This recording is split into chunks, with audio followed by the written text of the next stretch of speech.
שלום חברים! היום אנחנו נדבר על הצמצם, איך הוא עובד, על מה הוא משפיע ואיך ניתן לנצל אותו לטובתכם.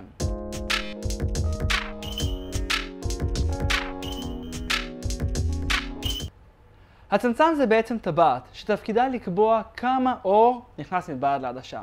צמצם פתוח יכניס לי הרבה אור, צמצם סגור יכניס לי מעט אור. מה זה מפתח צמצם?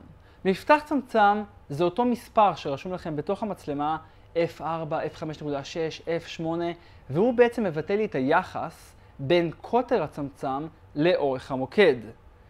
אורך מוקד חלקי קוטר צמצם ייתנו לי מפתח צמצם. לדוגמה, אם אני באורך מוקד של 200 מילימטר וצמצם בקוטר של 50 מילימטר, מפתח הצמצם יהיה 200 חלקי 50, יהיה F4. F4 בעצם קובע לי, מראה לי את כמות האור שנכנסת לי מבעד לעדשה. ככל שמספר ה-F שלי קטן יותר, ייכנס לי יותר אור. לדוגמה, ב-F1.8 ייכנס לי המון אור, זה צמצם פתוח לרווחה בעדשה הזו. אם אני אסגור את הצמצם לכיוון ה-F16 או F22, ייכנס לי פחות אור, הצמצם יהיה הרבה יותר סגור. בצמצם גם יש שתי תופעות לוואי. אחת מהן זה השפעה על עומק השדה. ככל שהצמצם שלי יותר פתוח, עומק השדה שלי יותר רדוד.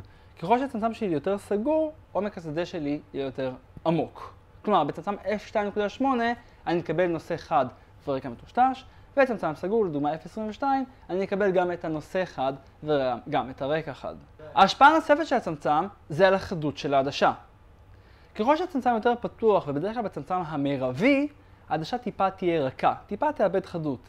כדי לקבל את המקסימום חדות של העדשה שלנו, אנחנו צריכים טיפה לסגור צמצם, בדרך כלל בסטופ או בשני סטופים, ואז נוכל לקבל את המקסימום של העדשה שלנו.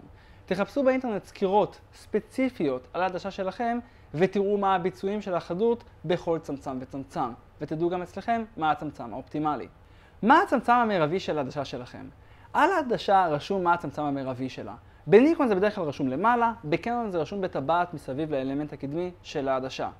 בעדשות זולות בדרך כלל הצמצם המרבי הוא צמצם משתנה. בדרך כלל זה 3.5 עד 5.6. כלומר, אם תהיו באורך מוקד קטן, בזום אאוט ב-18 מילימטר, הצמצם המרבי שלכם יהיה 3.5. אם תעשו זום אין ל-55 מילימטר או 135 מילימטר, תלוי איזה עדשה יש לכם, אז הצמצם המרבי יהיה 5.6.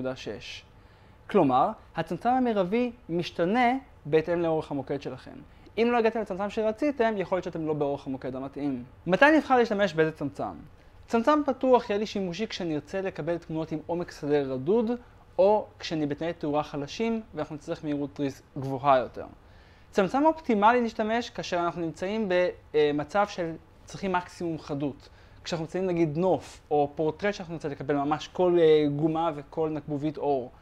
בצמצם סגור אנחנו נשתמש כשאנחנו נרצה לקבל עומק שדה עמוק, כלומר כשנושא אחד והרקע אחד, או כשנרצה לקבל מהירות תריס איטית יחסית כדי לקבל מריחה. ובאמצעות הצמצם הסגור נוכל להכניס מעט אור ולקבל את אותה מהירות תריס איטית.